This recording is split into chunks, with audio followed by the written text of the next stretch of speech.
setia dalam kerasulan, tulus dalam pelayanan, mempedulikan kaum menderita. Semua sahabat Monsinyur Gabriel Manek yang dikasihi Tuhan, Jumat pertama tanggal 1 Maret tahun 2024 kita renungkan Sabda Tuhan dengan topik maksud. Renungan ini dibawa oleh Opa Anton Bele dari Kupang. Selamat mengikuti.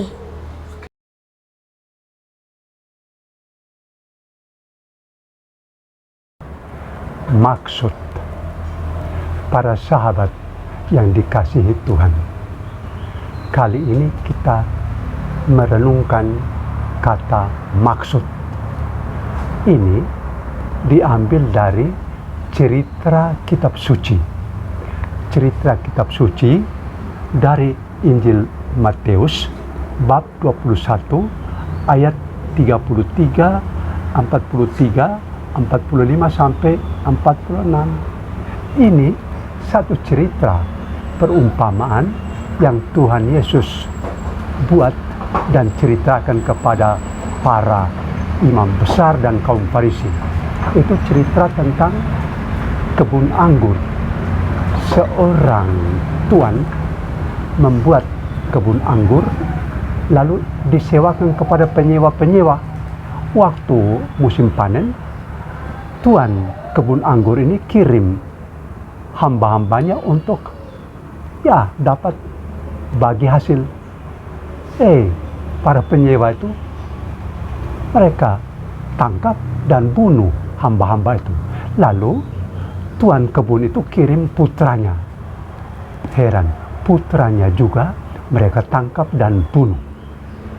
Lalu Tuhan Yesus tanya kepada para imam besar dan kaum Farisi, itu kamu tahu ini maksud apa cerita ini? Mereka ragu-ragu.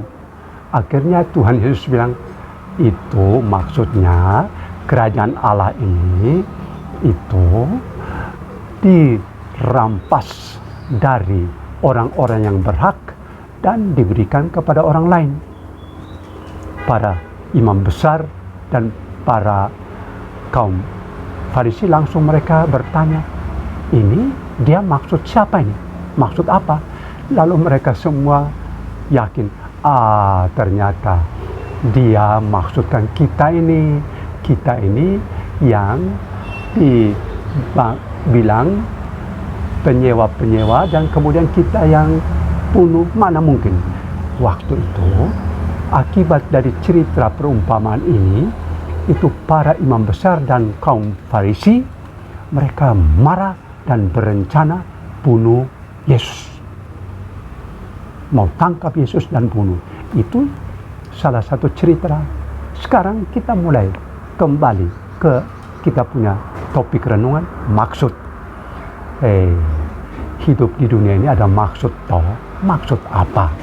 Maksud itu artinya itu ada tujuan. Tuhan menciptakan kita ini, setiap kita ada maksud. Maksud itu tidak lain supaya kita yang sebagai manusia putra-putri Allah ini berbahagia abadi bersama dengan Tuhan Yesus itu yang menebus kita. Lalu maksud apa lagi? Ini masa puasa, masa Advent. Itu maksudnya itu supaya kita diingatkan untuk bertobat.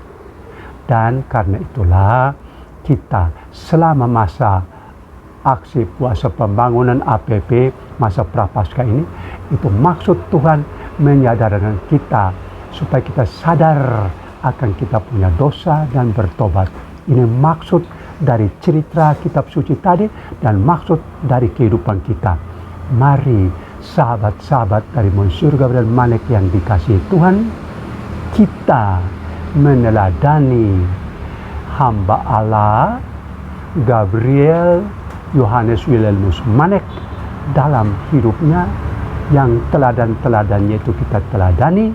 Itu maksudnya supaya kita sebagai kelompok, sebagai umat, sebagai pribadi, kita berusaha memaklumi, mengetahui maksud Tuhan. Kita hidup untuk hidup berbahagia dan adanya orang kudus termasuk calon orang kudus Gabriel Yohanes Wilhelmus Manek. Dia juga adalah seorang yang sudah pernah hidup. Kita teladani dia, dan maksudnya supaya kita berbahagia bersama dia, bersama para kudus, dan bersama Bunda Maria dalam hidup abadi bersama dengan Bapa, Putra, dan Roh Kudus. Terima kasih dalam nama Bapa dan Putra dan Roh Kudus. Amin. Salam untuk semua sahabat Monsinyur Gabriel Manek dimanapun berada. Dalam masa Prapaskah ini, kita berdoa, bertobat. Hamba Allah Gabriel Yohanes Wilhelmus Manek mendoakan kita. Selamat berpuasa dan berpantang. Tuhan memberkati kita. Amin.